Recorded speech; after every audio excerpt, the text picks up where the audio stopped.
This is the Hiboy S2R Electric Scooter, one of the highest recommended electric scooters on Amazon right now in the $400 price range. But is this thing any good?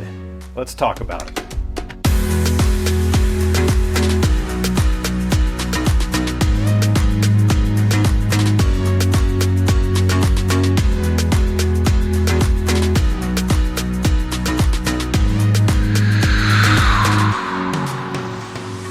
Hiboy offers a wide range of electric scooters. This one sits right in the middle of their S2 line, between the S2 and the S2 Pro.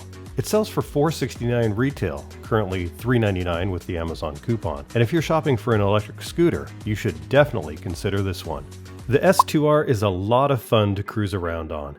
It has all the bells and whistles that you'd expect in an electric scooter in this price range, but it is lacking front and rear suspension upgrades. Now, if you're looking for something that can take on bumps a bit better, then check out the S2 Pro with rear shocks. That'll set you back an extra $80. In my opinion, the ride of the S2R was a bit firm, but not too bad. Great for the pavement, but you might want to avoid going off-road. Off-road scooters require more power and suspension upgrades. I mean, I got by with the S2R in this terrain, but I moved pretty slow. It worked, but it was hard-packed and dry for the most part. If it's wet or a little bit mushy, you're just going to get stuck. Out of the box, it's already pre-assembled for the most part. You really don't have much to do other than connect the handlebar cable and fasten 6 screws with the included Allen wrench. It's front-wheel drive only, with a 350-watt electric brushless motor that will get you up and rolling to a max speed of 19 miles per hour. The max range is 12 to 17 miles, and it has EBS Regenerative anti-lock brakes that are very responsive. The regenerative brakes help you get to that 17-mile range, although I've yet to test it. It's got a very attractive matte black powder-coated color with orange accent colors throughout. To me, it looks very cool. Not like a toy. Not at all. The 8.5-inch wide tires are solid rubber. This is good and bad. Without any upgraded suspension, solid rubber tires make the ride more firm. So the S2R could have benefited from pneumatic tires to give it a softer ride. The upside here is that there's no air tube inside the tires, so you won't have tire puncture anxiety when going on a long ride. It has a max load of 220 pounds, which is about 20 more than my fat, and with size 13 shoes, and at about 6 feet tall, the S2R is comfortable for me to ride. I'm able to place my feet side by side on the deck or in front of each other. It works either way, which is great if your feet or legs need a change up on longer rides. The handlebars are 17 inches wide, which is fine for me. The grips are comfortable, and if you grab them and twist them hard enough, they'll move, but I usually don't have a death grip to warrant this to be a problem, and really they never moved at all while I rode it. If I do ever have a problem with them, I know that there are aftermarket replacements that I can get, but honestly, there are no issues here. The S2R has a bright front headlight that's mounted on the stem. It's good for what it is. There's also a responsive brake light that automatically turns on with the use of the rear disc brake or the front electronic brake.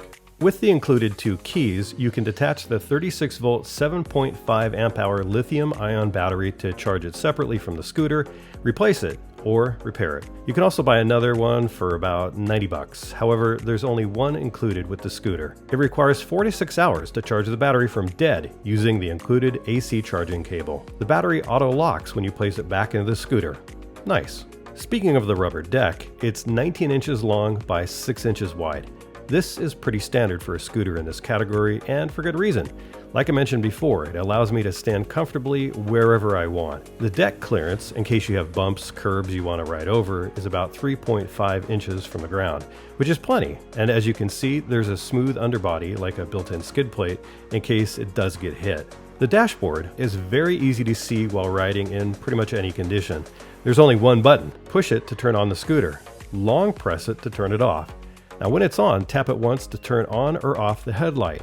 Tap it twice to change the riding mode from sport to comfort mode, which just limits your speed to 16 miles per hour instead of 19 as far as I can tell. Then tap it 3 times to turn cruise control on or off. You can see your current speed, battery level in 5 bars, whether the headlight and cruise control is on or off, whether you're in sport or comfort mode, and a temperature warning. This scooter is really beautiful. The cables are mostly routed inside the tubes and hidden, so you won't get things caught up on them. I really love this matte black color, and while I'm not a huge fan of orange, the accent colors on the brake cables, wheel, and elsewhere work for me. It folds up easily after you unlock the stem with its dual latch system. You turn the lock below the latch counterclockwise, then push the latch down to allow the stem to fold up. And then finally, you can hook the handlebars to the rear fender hook just by laying it down into place. It's quick, it's easy. When folded, the length doesn't increase. It stays at about 44 inches long and 21 inches tall. When unfolded, the height to the top of the handlebars is about 46 inches. It weighs in at just under 31 pounds, so it's easy to grab and go when folded.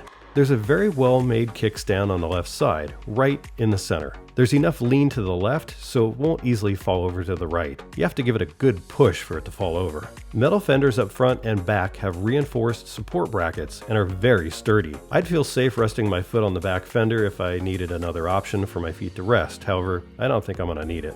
Okay, let's talk about riding it. The 350 watt motor can quickly get you up and rolling to 14 to 15 miles per hour fairly quickly. Its top speed is 19 miles per hour, but for me, 15 miles per hour is safe enough. Honestly, for a scooter, I personally don't want to be going faster than that.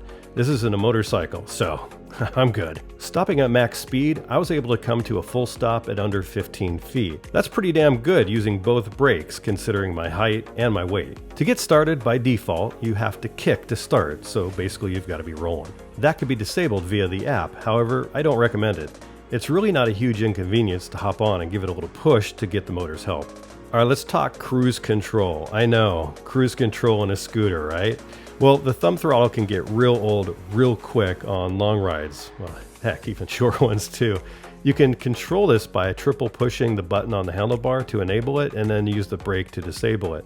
But even that's too much work for me to press the button. So if you just stay at a certain speed long enough, it will auto-enable cruise control and then it will beep to let you know that it's done so.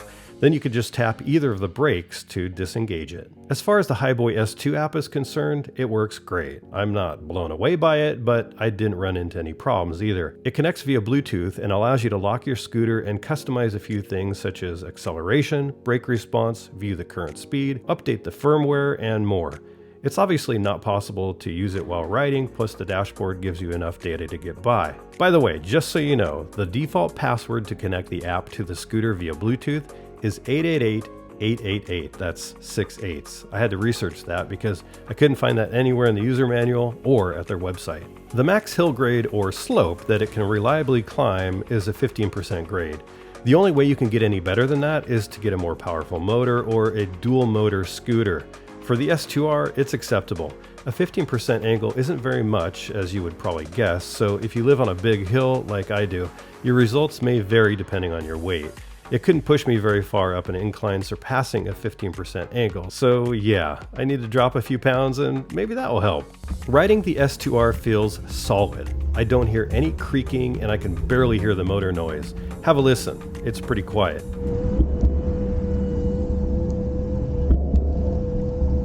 It just feels solid, which is what I need when riding a scooter.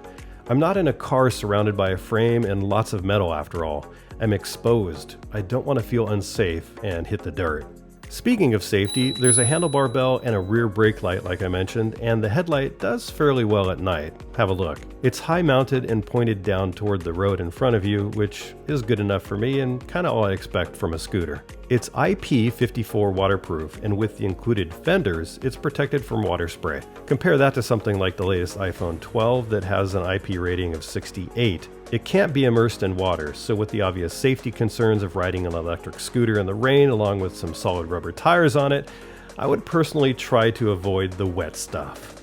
They offer free shipping to the US, 30-day money-back guarantee, and a 12-month warranty. It looks like the battery has a 6-month warranty. Their support is not bad. I emailed them on a Saturday night and heard back from them a few days later, I think Tuesday. Anyway, there's a lot to like about the S2R and not a whole lot to dislike about it. For the price range, I wouldn't expect it to be an off-road monster. It's a pavement pusher, and a great one at that. I don't feel unsafe while riding it, at all. I also personally don't think it needs to go any faster. The range is also perfect for my needs. I think, if anything, I would like my next electric scooter to have a seat option, which this one doesn't have, dual front and rear suspension, and probably dual motors to better deal with steeper hills. But for under $500, you get an electric scooter that has a powerful 350-watt brushless electric motor that can scoot you up to 17 miles at a max speed of 19 miles per hour on a single charge, with an integrated headlight and brake light, decent-sized tires, a dual braking system, removable battery, horn, dashboard. It's just a great package, whether it's your first electric scooter or an upgrade from an old one. There's very little to dislike. You get your money's worth. Well, there you have it, the Hiboy S2R Electric Scooter, a really fun scooter to ride around town. I had a lot of fun with it, and the price isn't too bad either. Now, if you have any questions about it, please comment down below. I've also got a link down there for more information. And as always, thanks for liking, subscribing, and commenting, and all that fun stuff, and I'll catch you guys in the next one.